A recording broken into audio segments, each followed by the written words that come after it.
स्वाभिमान रथ जनहित संकल्प यात्रा 22 अक्टूबर को कानपुर देहात के गौरीकरण महामना डॉक्टर रामस्वरूप वर्मा जी के जन्मस्थली से निकाला गया। सरदार पटेल स्वाभिमान रथ आज 21वां दिन 22 जनपदों से 2200 किलोमीटर की यात्रा करके रविंद्रालय लखनऊ में लोग समापन कार्यक्रम कर रहे हैं। जब हम इस यात्रा के दौरान गांव-गांव निकले, इन 22 दिनों में हमने पाया कि हमारे किसानों की हालत बहुत ख़राब है। किसानों की हालत इतनी ख़राब है कि आत्महत्या को मजबूर है। अभी जो आपदा हुआ, असमय बरसात हुई, 60 से 70% किसानों की फसल बर्बाद हो चुकी है, ध्वस्त है। और हमारे जो साहब हैं उत्तर प्रदेश के वजीर आलम, ये बिहार में बटोगे तो कटोगे, बटोगे तो कटोगे, कटोगे तो मरोगे, क्या क्या भाषण दे रहे हैं। और इनको अपने लोगों का शुद्ध नहीं है, किसान बेहाल है। और उन्होंने कहा कि हमें उत्तर प्रदेश के साहब से कोई उम्मीद नहीं बची है। न उनका लेखपाल गया, न उनका कोई कानून को गया, न तहसीलदार गया, न एसडीएम गया, न डीएम गया। किसानों की हालात शुद्ध लेने कोई नहीं गया। जब हमने महिलाओं से पूछा तो इस यात्रा के दौरान महिलाओं ने कहा, साहब हमारी इज्जत आबरू आपके भाई, आप भाइयों के रहते सुरक्षित नहीं है। आपको हमारे राखी की कलाई की कसम, उत्तर प्रदेश सबसे ज़्यादा घिनौना हालात में आ गया है।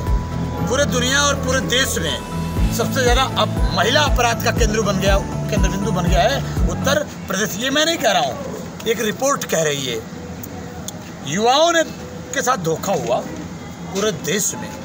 2014 में हमारे साहब, बड़के वाले साहब ने, उन्होंने कहा था कि हर साल हमारी सरकार बना दो, हर साल 2 करोड़ युवाओं को नौकरी देंगे। 11 साल बीत गए साहब, हर साल 2 करोड़ नौकरी देते तो 22 करोड़ नौकरी मिल जानी चाहिए थी।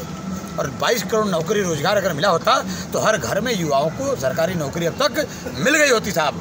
लेकिन युवा मरने को मजबूर है, आत्महत्या को मजबूर है, नशाखोरी में लिप्त हो जा रहा है। क्यों? क्योंकि वह उसकी उम्र क्रॉस हो गई साहब। जब हम इस यात्रा के दौरान निकले तो हजार बाइक से युवा साथ जुड़े। उन्होंने कहा, साहब सरदार साहब के रास्ते ही हम लोगों की ज़िंदगी सुरक्षित हो सकती है। तो सरदार साहब के सपनों का भारत बनाने युवाओं को सरदार साहब ने कहा था उस ज़माने में कि हम हर घर को नौकरी, हर हाथों को रोजगार, यही चाहते थे हमारे सरदार, ये साहब चाहते थे देना। लेकिन इन जो उनका नाम लेके मूर्तियों पर माला, विचारों पर ताला देने वाले इन संघ के लोगों ने भारत को बर्बाद कर डाला है। हम उनके इस गलत नीतियों के खिलाफ देश में, उत्तर प्रदेश में युवाओं को एकजुट कर, महिलाओं को एकजुट कर, किसानों को एकजुट कर, वंचितों को एकजुट कर, जो शोषित है उनको एकजुट कर एक नया राह बनाएंगे लगातार। और इस समय समाज को सुरक्षा की भाव देने के लिए हम निकले हैं। आपको मालूम है, आपको जानकारी होनी चाहिए कि जिले दर जिले हमारे लोग गाजर मूली की तरह काटे जा रहे हैं, मारे जा रहे हैं, जिले दर जिले मारे जा रहे हैं। और बाबा का बुलडोजर मौन हो गया है। जब दलित पिछड़ों के ऊपर घटना होती है तो ये सो जाते हैं। और कोई दलित पिछड़ा आरोपी निकल जाए, मुसलमान गलती से निकल जाए तो घर का घर, पीड़ित का पीड़ित घर बर्बाद कर दिए जाते हैं।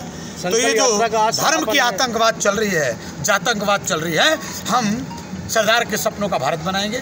सरदार ने कहा था, जाति पाति धर्म संप्रदाय मुक्त भारत बनाएंगे, उच्च नीच भारत बनाएंगे। देखिए, आज के जो आपने रथ यात्रा निकाली है उसका मेन उद्देश्य क्या है? रथ यात्रा का समापन कार्यक्रम है जी, समापन है जो, तो बुलडोजर गैंग को ध्वस्त कर कलम अभियान चलाएंगे, घर घर कलम अभियान चलाएंगे।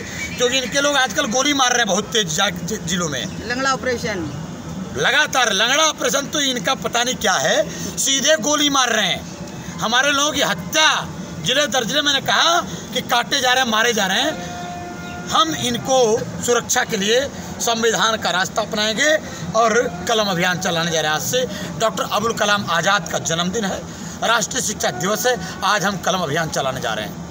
Thank you.